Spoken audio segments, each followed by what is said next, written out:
Hi, it's time for Dr. Fixmaster. I have a 2020 Toyota Highlander that's fairly new, 2020.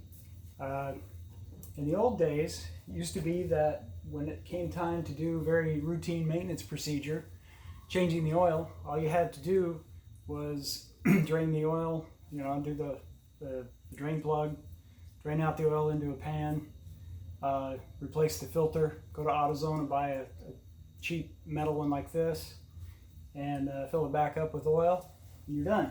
Well, Toyota changed the game, and instead of having a metal oil filter like the one I just showed you, there is a filter housing that looks kind of like an oil filter, but it's fiberglass, plastic, reusable thing.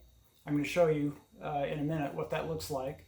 It's got a little drain cap on the end of it. You unscrew it, a lot like a regular oil filter, but this one requires a special wrench that you have to buy. What used to be a simple procedure now is no longer simple or trivial for the following reasons. Before, oil filters are usually accessible. They're in places under the car where you can get to it easily. You just lay under there, unscrew it, and you're done.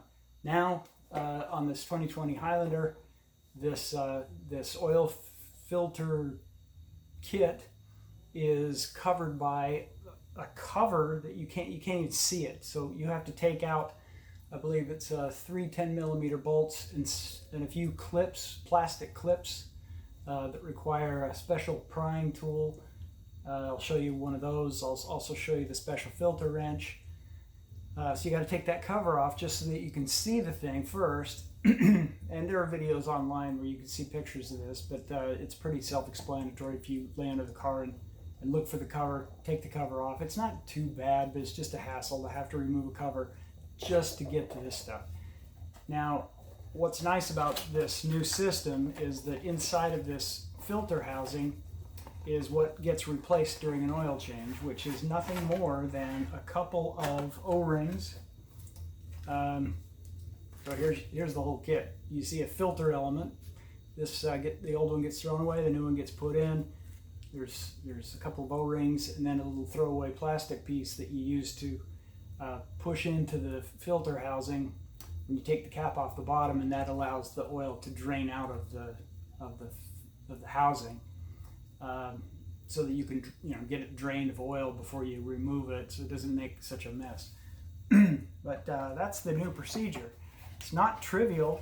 This kit right here, even though there's just a plastic part, a couple of O-rings, and a filter element, costs more than a regular metal oil filter, which is unfortunate, because you would think that when you're doing the right thing environmentally, that you would want to reward your customers by making this less expensive for them, but it's not. These cost more than a normal filter. That's the unfortunate thing about this. So let me show you the parts and the tools that are necessary to get this job done. It's just a hassle. It's not incredibly technical, but I'm going to point out some of the things that you need to watch out for. Here's the hardware that you need for this project. The hardware is funnel for the oil. You got a little clip pry bar type thing. I've got a little plastic one like that works pretty well. 10mm socket, little extension there. 14mm socket for the main drain plug. You're going to need a torque wrench because of those special the cap and the filter housing itself have different torque specs. You're going to need this special wrench that's for the filter housing, and here's the hardware that I took off from underneath the vehicle. 3 clips and the main drain plug itself, and then 2 10mm bolts. So this is not your standard oil change procedure, but there are nice things about the new way of doing it. Cost isn't one of them, and hassle isn't one of them either. So You just got to deal with that.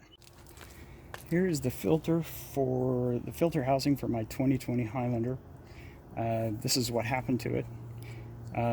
Somebody cranked this cap piece down too hard and it was not coming off no matter what I did. And I tried a bunch of things. I tried wrapping lint-free cloth around there, a microfiber cloth, with a filter wrench. That didn't work because it kept slipping. I had a breaker bar on this, trying to crank it, didn't work. Nothing worked. So I tried to squeeze it in a vise so that I could get this out, and I ended up cracking and destroying the housing. So this is what the new part looks like. You can see this is a piece that comes out. You can look up other videos that show the rubber gasket that goes there. That's part of the kit. I'll show you that in a second. This is screwed on with 9 foot-pounds of torque. Do not exceed that or you will never get it off again. And I just got frustrated because when you are underneath the vehicle and you're unscrewing this thing, oil's just spilling out all over the place. It's messy. It's just unpleasant all around. So 9 foot-pounds of torque for this guy. When you use the special wrench to crank this down, this is 18. It's just double. And the new filter element goes in there. I've got one right here, actually. This is a kit.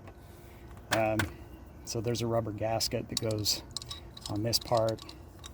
Right here like this. Goes in that little track like that. You want to lubricate that before you put it back in there. I'm just demonstrating here where it goes. So that goes there like that. Again, 9 foot-pounds of torque. You need a torque wrench to do this, and 18 foot-pounds for the special wrench that goes over that. This is the rubber O-ring that goes right in that groove. As you can see on the old one, it's sitting right there. So this is a mistake, and there's the rundown. Cost $43.94 for the cap and $7.14 for the metal plug that goes on the top of it. $55.22 total charge. So that's the cost of a lot of filters if you end up having this problem. So do not exceed the torque specs on that guy, or you're going to be buying new parts. Now, I'm not entirely opposed to this filter concept because you only replace the filter element. It's this thing. This is the only thing that you have to buy in the new kit, and the O-rings that come with it. That's it. That's what comes in the kit box.